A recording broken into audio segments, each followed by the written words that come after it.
नमस्कार दोस्तों, मैं डॉक्टर साहिब आप सभी का स्वागत करता हूं। दोस्तों, आज की जो महत्वपूर्ण जानकारी मैं आप लोगों को देने के लिए आया हूं वो ऐसी जानकारी है कि जिसके माध्यम से आपके चेहरे पर चमक अपने आप आ जाएगी। आपका मन गदगद होकर प्रफुल्लित हो जाएगा, क्योंकि बार बार की जो बेरोजगारी का दंश हम जो झेलते हैं वो विद्यार्थी अपने मन की व्यथा किसी को नहीं बता पाता है। लेकिन आज की जो जानकारी है वो जानकारी आपके चेहरे की जो खुशी है वो बढ़ाने वाली है, क्योंकि वो जानकारी आपकी शिक्षक भर्ती ग्रेड 3 से जुड़ी हुई है। क्योंकि शिक्षक भर्ती के संबंध में आज के 2 दिन पहले जो मैंने वीडियो आप लोगों के लिए जारी किया था, उस वीडियो के संबंध में मैंने आप लोगों से एक बात कही थी कि फर्स्ट ग्रेड, सेकंड ग्रेड और थर्ड ग्रेड शिक्षक भर्ती के लिए एक परीक्षा के माध्यम से भर्ती परीक्षा किए जाने का प्रावधान आने वाला है। साथ ही मैंने आपको यह भी विदित करवा दिया था कि आपकी जो थर्ड ग्रेड की भर्ती परीक्षा है वो ही संभव है फर्स्ट ग्रेड और सेकंड ग्रेड की भर्ती परीक्षा के माध्यम से। एक भर्ती परीक्षा के माध्यम से वो चीजें संभव नहीं है, क्योंकि थर्ड ग्रेड के लिए ये चीज इसलिए संभव हो सकती है क्योंकि पहले ही हमारे राजस्थान के अंतर्गत रीट के माध्यम से शिक्षक भर्ती थर्ड ग्रेड का क्या किया जा रहा था, आयोजन किया जा रहा था, और एक ही भर्ती परीक्षा के माध्यम से हमारी पूरी प्रक्रिया संपादित हो रही थी। लेकिन 2022 के अंतर्गत आप अच्छे से देखते हैं कि पेपर रद्द होना, पेपर आउट होना, इन चीजों को मद्देनजर रखते हुए रीट को पात्रता परीक्षा के रूप में क्या कर दिया गया था, घोषित कर दिया गया था, और थर्ड ग्रेड के लिए अलग से मेंस एग्जाम का आयोजन करवाया गया था।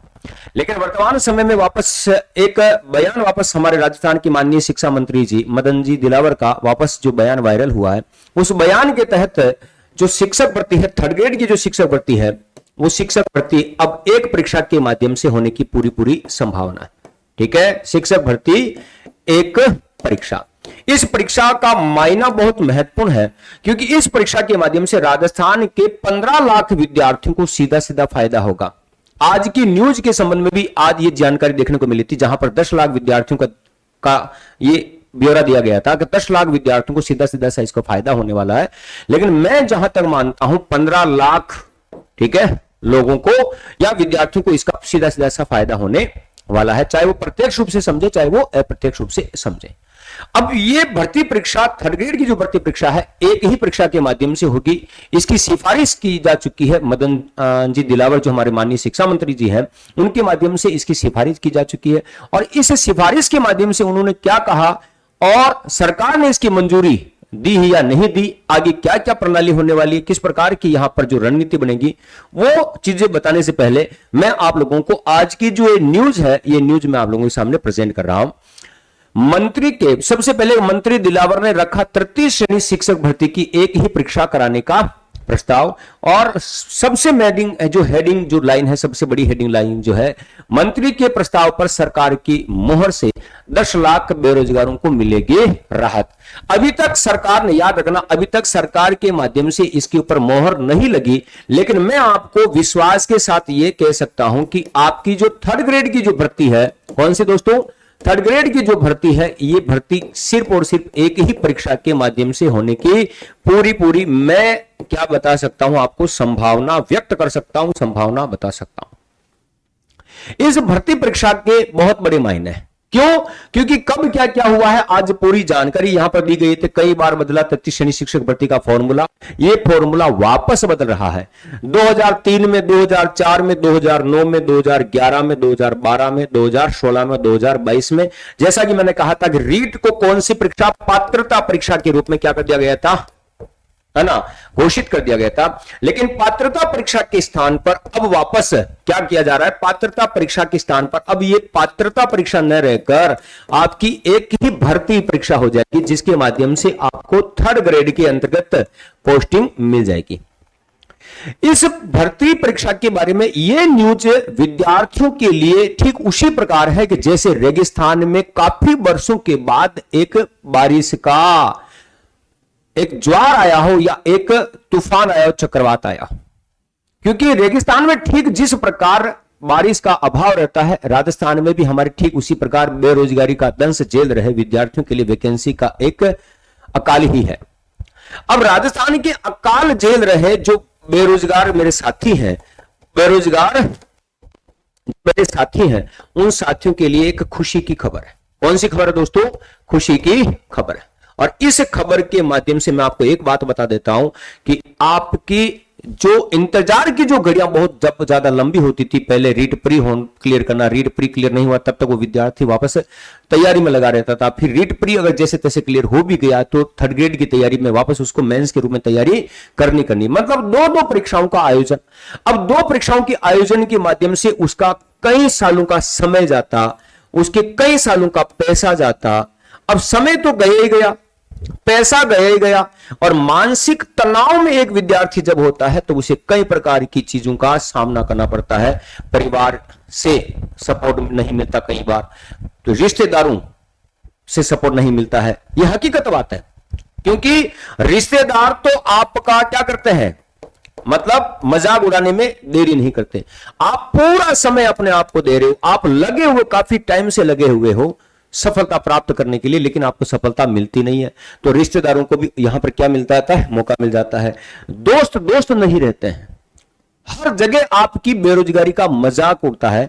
मेरी जिंदगी में मैंने एक सबक सीखा है कि खाली जेब और खाली पेट जिंदगी में इंसान को बहुत कुछ सिखा देती है। तो ये बेरोजगारी का ही एक दूसरा नाम है मेरे दोस्तों। जहां पर आप अगर सफल नहीं हैं किसी भी चीज में, अगर आप पीछे हैं, सरकारी सफलता आपने अगर अभी तक प्राप्त नहीं की है तो आपकी समाज में इज्जत नहीं होती। एक विद्यार्थी अपने जीवन में बेरोजगारी का दंश झेलते झेलते कैसे दम उसका घुटता है, कैसे वो घुट के जीता है, इसी चीज को मैं भी महसूस कर सकता हूं। क्यों? क्योंकि मैंने भी इन चीजों को देखा है, झेला है। तो दोस्तों, इस भर्ती परीक्षा के मायने क्या है, तो आपको बहुत ही कम समय लगेगा। क्यों? इसके माध्यम से जब आपको समय कैसे कम लगेगा कि दो परीक्षाएं होने में, ध्यान दीजिएगा, अगर दो परीक्षाएं होगी, जैसे एक तो रीट प्री वाली बात हो जाए, कौन सी हो जाए, रीट प्री वाली बात हो जाए, एक तो प्री वाला एग्जाम, एक मेंस वाला एग्जाम। प्री और मेंस मान लेते हैं कि 1 साल, 1 से 1.5 साल आपको किस में लगेगा, प्री के अंतर्गत, 1 से 1.5 साल ही मान लेते हैं किस में लगेगा, रीट मेंस के अंतर्गत। अब याद रखना, ये 3 साल तो ये पूरे हो गए। डॉक्यूमेंट वेरिफिकेशन, आपकी ज्वाइनिंग वगैरह को लेते लेते 1 से 1.5 साल वापस निकल जाता है। मतलब किसी भी भर्ती परीक्षा को, 2 भर्ती परीक्षाएं पूरी होने में एक विद्यार्थी को 5 साल का और क्या करना पड़ता है, इंतजार करना पड़ता है। तो ये 5 साल की घड़ियां खत्म हो चुकी है। और मैं धन्यवाद देना चाहता हूं शिक्षा मंत्री जी को, जिन्होंने बेरोजगारी को समझा, उनके परिवार की आर्थिक स्थिति को समझा और इनके लिए एक शुभ संकेत दिया कि अब आपको बेरोजगारी के दलदल में ज्यादा रहने की ज्यादा जरूरत नहीं है। क्यों? क्योंकि अलग अलग भर्ती परीक्षा न होकर थर्ड ग्रेड शिक्षक भर्ती में एक ही भर्ती परीक्षा होगी, चाहे वो रीट के रूप में कहो, चाहे वो मेंस के रूप में कहो। आपको एक ही भर्ती परीक्षा के माध्यम से आपको सफलता मिलने वाली है।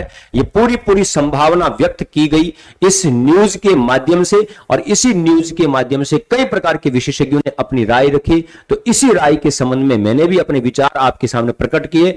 और जितने भी डिग्रीधारी हैं, चाहे वो L1 के हैं, चाहे L2 के हैं, सभी को मुस्कुराने की जरूरत है। और इस फैसले का, शिक्षा मंत्री जी के इस फैसले का आपको स्वागत करना चाहिए। क्यों? क्योंकि भर्ती तो एक ही परीक्षा के माध्यम से होगी। कितनी परीक्षा के माध्यम से? एक भर्ती, एक परीक्षा। ये आपके लिए बहुत बड़ी खबर है। तो दोस्तों, आपको घबराने की कतई जरूरत नहीं है। अब दिमाग में आता है कि चलो सर, एक भर्ती परीक्षा हो जाएगी, एक ही, सब कुछ ठीक है। हम मान लेते हैं कि भर्ती परीक्षा थर्ड ग्रेड के लिए एक ही हो जाएगी, तो रीट मेंस की जो तैयारी कर रहे हैं उसका क्या होगा? क्या वापस रीट प्री की तैयारी करनी पड़ेगी? क्या सिलेबस में बदलाव होगा? तो दोस्तों, मैं आपको एक बात बता देता हूं, रीट प्री के और रीट मेंस के सिलेबस में अंतर जरूर है, लेकिन वो चीजें कहीं पर भी व्यर्थ जाने वाली आपकी नहीं है। 19-20 का रेशियो हर जगह आएगा। तो सिलेबस अगर बदलता है या सिलेबस वही रहता है, तो 19-20 का रेशियो जो रहता है उसमें आपको ज्यादा हताश होने की या निराश होने की आवश्यकता नहीं है। या तो चीजें हट जाएगी या चीजें जुड़ जाएगी। जो चीजें अगर हट जाएगी तो सिलेबस का बोझ कम हो जाएगा, या चीजें अगर जुड़ जाएगी तो आपको ज्यादा से ज्यादा 10 से 15% एक्स्ट्रा चीजें पढ़ने की और आवश्यकता रहेगी। तो दोस्तों, घाटा किसी में नहीं है, फायदा ही फायदा है। तो अब तो आपकी खुशियों के पंख लग चुके हैं। आपके हौसलों की उड़ान को आप मजबूती और प्रदान करें और आसमान की बुलंदियों को छुइए।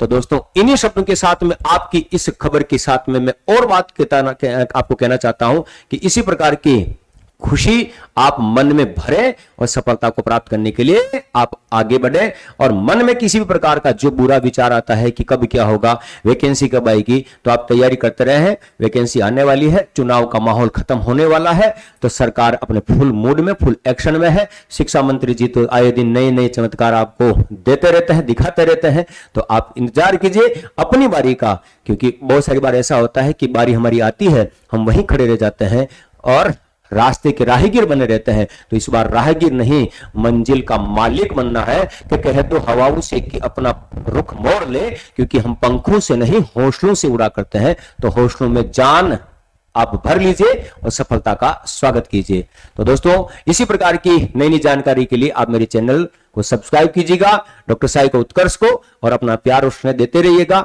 और नई जानकारी के लिए मैं और इसी प्रकार की वीडियो आप लोगों के लिए लेके आता रहूंगा। तब तक के लिए मुझे आज्ञा दीजिए। धन्यवाद। जय हिंद, जय Bharat. Thank you very much.